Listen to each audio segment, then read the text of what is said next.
Shalom, peuple de Dieu. Nous voici encore de nouveau sur le fond de vos écrans pour parler toujours de la part de notre Seigneur Jésus-Christ.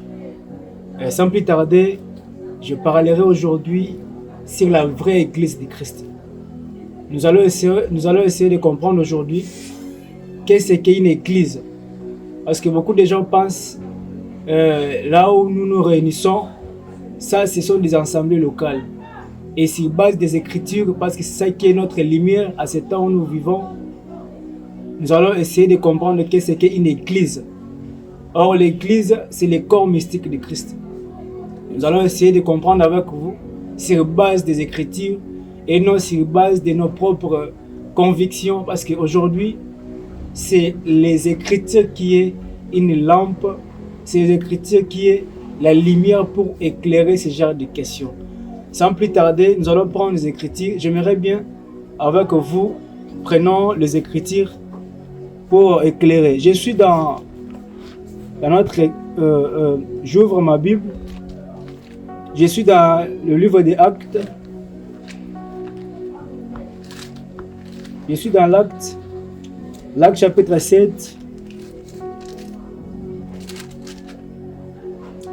Je suis dans Actes chapitre 7, verset 44, et puis je descends. Écoutez-moi attentivement parce que c'est une question où on a réussi cela plusieurs fois et j'aimerais bien éclairer sur ces points. Je suis dans Actes chapitre 7, verset 44 et je descends. Je lis dans le nom du Seigneur Jésus. Nos pères avaient au désert le tabernacle du témoignage, comme l'avait ordonné celui qui dit à Moïse de le faire d'après le modèle qu'il avait vu. Donc Moïse, Dieu lui a amené de voir l'image et Dieu lui a dit de faire le tabernacle selon le modèle qu'il avait vu là-bas au ciel, pas selon le modèle qu'il avait vu, pas selon le modèle de la terre. Et continuons avec les Écritures.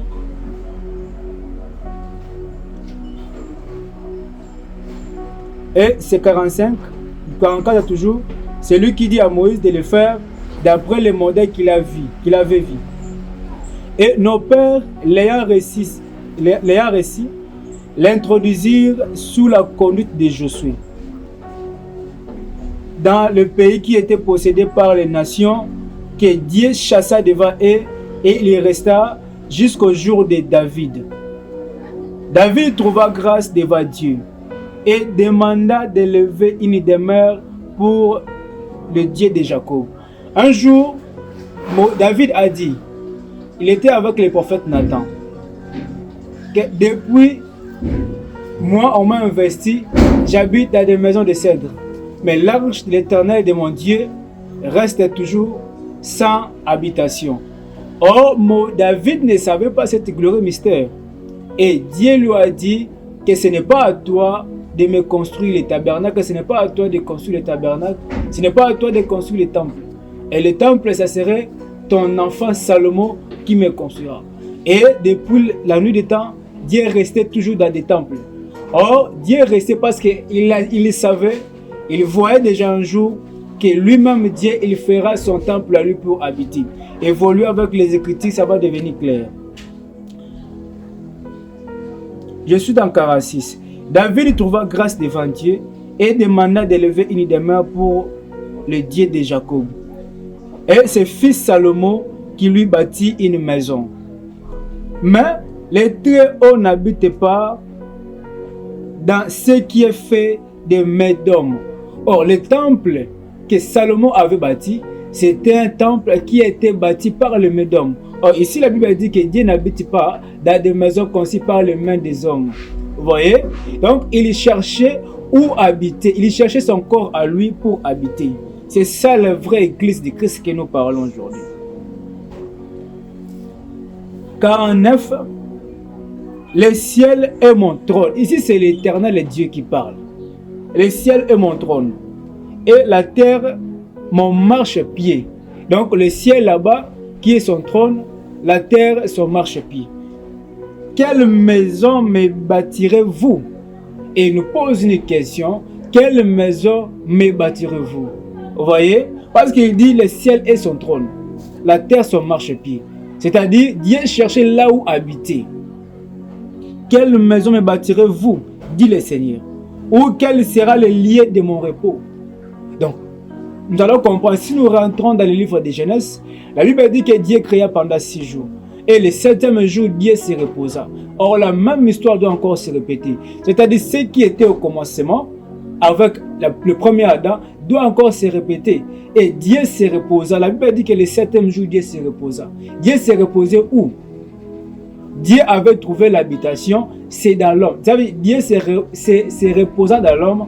Et vous allez remarquer une chose, c'est après le 7e jour, après avoir se reposé, et Adam, lorsque Dieu se reposa dans Adam, et Adam commençait à donner même les noms des animaux. Or, la même histoire, la même scène doit encore se répéter, parce qu'il est le même hier, aujourd'hui et éternellement. Il pose une question. Où quel sera le lieu de mon repos? Comme il était au commencement, il se reposa dans l'homme. N'est-ce pas ma main qui a fait toutes ces choses? Homme au cou raide, incirconcis de cœur et d'oreilles, vous vous opposez toujours au Saint-Esprit. Donc, Dieu cherchait son habitation. Dieu cherchait partout même former un corps. Et aujourd'hui, s'il base toujours de la parole, nous allons comprendre ce corps-là, c'est quoi. Nous allons comprendre aujourd'hui où est l'habitation de Dieu. Et aujourd'hui, la Bible me dit encore une fois que la Bible me dit dans le livre des Jean, j'espère bien, qu'encore un peu de temps, le monde ne me verra plus. Et vous, vous me verrez, je serai avec vous et même en vous. Dieu ne s'adressait pas, je ne sais pas à quoi, Dieu s'adressait dans son église. Et il nous a dit, vous ferez plus d'avantages. Il s'adressait à son église. Oh, il a donné une puissance dans son église où le monde, il nous a appelé de se séparer avec le monde, où le monde ne le verra plus, mais vous le verrez. Nous, l'église, on le verra. Alléluia. Et je suis dans notre deuxième écriture, je suis dans le livre d'Éphésiens, Éphésiens chapitre 4, Éphésiens 4, nous allons comprendre quelle maison me bâtirai. Et nous allons comprendre, nous allons bâtir et nous allons montrer comment et quelle est cette maison. Je suis dans Éphésiens chapitre 4, verset 11 à 15. Je lis. Et il a donné les uns comme apôtres, les autres comme prophètes, les autres comme évangélistes, les autres comme pasteurs. Or, nous connaissons bien que comme c'est du verbe de comparaison. Parce que le vrai pasteur, le vrai prophète, le vrai docteur, c'est lui-même le Seigneur Jésus. Il nous a appelés comme. Et écoutons, pour le perfectionnement des saints en vue de l'œuvre du ministère et de l'édification du corps de Christ. Jusqu'à ce que nous soyons tous parvenus à l'unité de la foi et de la connaissance du Fils de Dieu et l'état d'homme fait à la mesure de la stature parfaite de Christ. Afin que nous ne soyons plus des enfants flottants et emportés à tout vent de doctrine par la trompette des hommes, par leurs ruses dans leurs moyens de séduction, mais que, professant la vérité dans l'amour, nous croissions à tous égards en celui qui est le chef Christ.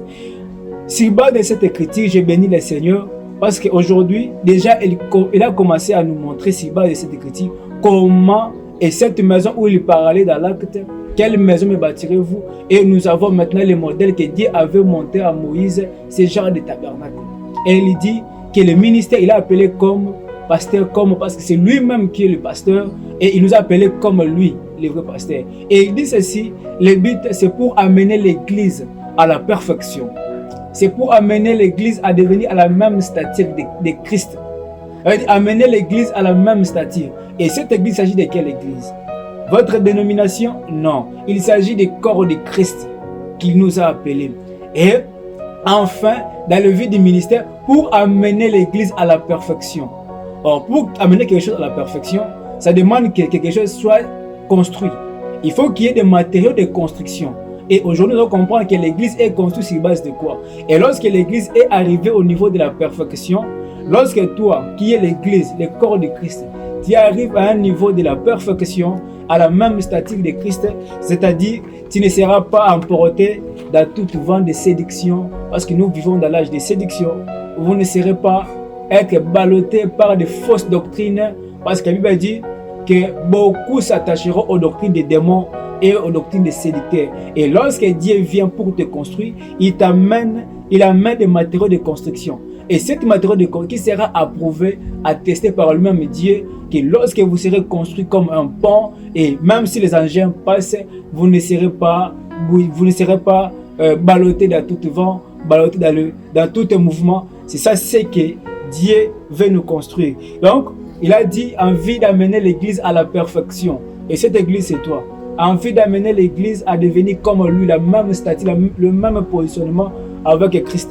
C'est ce qui est le but qu'aujourd'hui, en étant l'église, le corps mystique de Christ, et nous allons comprendre aujourd'hui que l'église, ce n'est pas ce que nous voyons comme nous assembler. L'église, c'est le corps de Christ. Et quels sont maintenant les matériaux de construction que Christ lui-même est venu pour construire, afin que vous ne bougez pas devant tout vent de fausses doctrines face à l'esprit séducteur. Et nous allons comprendre avec vous toujours sur base des Écritures. Donc, depuis que je suis là, nous faisons parler que des Écritures.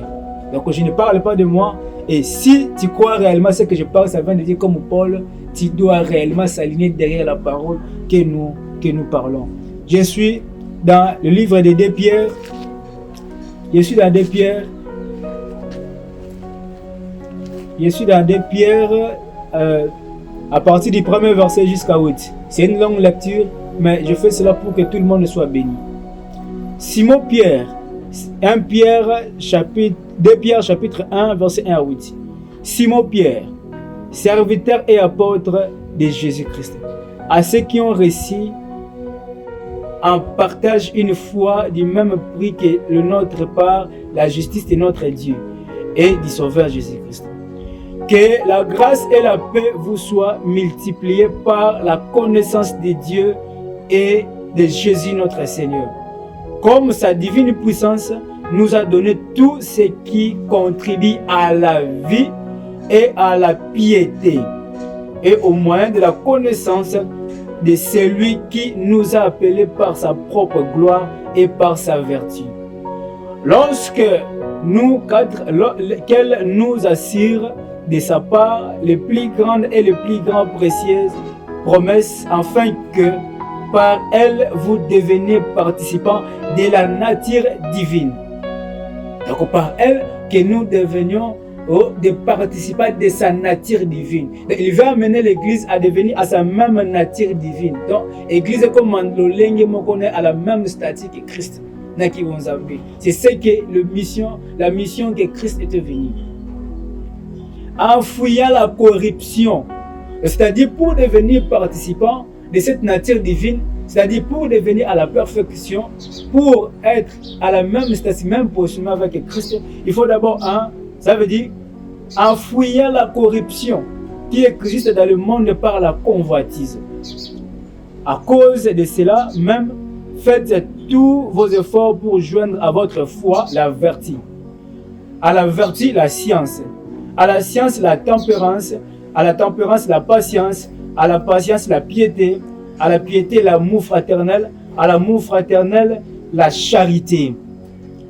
La charité, car si ces choses sont en vous et ils y sont avec abondance, elles ne vous laisseront point oisifs ni stériles pour la connaissance de notre Seigneur Jésus-Christ. C'est ça le modèle. Quelle maison me bâtirez-vous? Lui n'habite pas dans des maisons conçues par les mains des hommes. Ne pensez pas que votre église est là, soi-disant, votre ensemble local est là. Dieu n'est pas là. Dieu est dans des hommes. Parce qu'ici, il cherche à construire l'homme, à devenir à la même stature que lui. Comment? En amenant sa nature divine en nous pour que nous soyons participants, en évitant la vie de convoitise par la corruption de ce monde. Et lui-même, il viendra en étant le grand architecte. C'est comme un architecte veut construire, comme il construit un pont. Et lorsqu'il vient, sa réputation, c'est ce qui lui donnera cette marché. Et il viendra avec le matériau de construction qui sera approuvé, attesté jusqu'à telle sorte que même si des agents passent, que cela ne soit pas ballotté. Et l'architecte que je vous présente aujourd'hui, c'est le Seigneur Jésus-Christ qui est venu construire l'homme et devenir à la même positionnement, à la même statique que lui, comment avenant de vous donner la foi. Comme Paul est venu prêcher par la foi, et en vous donnant d'abord la foi, et lorsqu'il vous donne la foi, ce sont des matériaux de construction, et lorsqu'il donne cette foi, il doit vous approuver. Et vous approuver, il peut aussi envoyer des maladies, des problèmes arriver, et il verra comment vous allez réagir face à ça. Et lorsqu'il vous donne la foi, il vous donne la vertu, il vous donne la piété, il vous donne la tempérance, la connaissance, il vous donne l'amour fraternel, et il vient lui-même vous bâtir du Saint-Esprit. Et après, lui-même, le grand amour qui est la pierre de fête, il vient reposer sur la pyramide des statues d'un homme parfait. C'est ce que les Écritures disent. Et nous comprenons aujourd'hui que l'Église, c'est le corps de Christ. Et il y a une autre écriture. Maintenant, nous allons voir, il s'agit de quelles caractéristiques. Parce que cette Église-là doit être une Église sans tache, ni ride. Une Église qui sera présentable devant Dieu. Et lorsque Abraham a envoyé Eliezer d'aller chercher une femme pour Isaac, lorsque Eliezer a vu la femme, il n'a pas regardé à la beauté, il a regardé au caractère que présentait Rebecca. Il n'a pas regardé à sa beauté. La Bible dit qu'il était belle de figure et de taille. Et lorsque Esther, on lui a mis dans la maison du roi, on a donné aux autres femmes les choses du monde.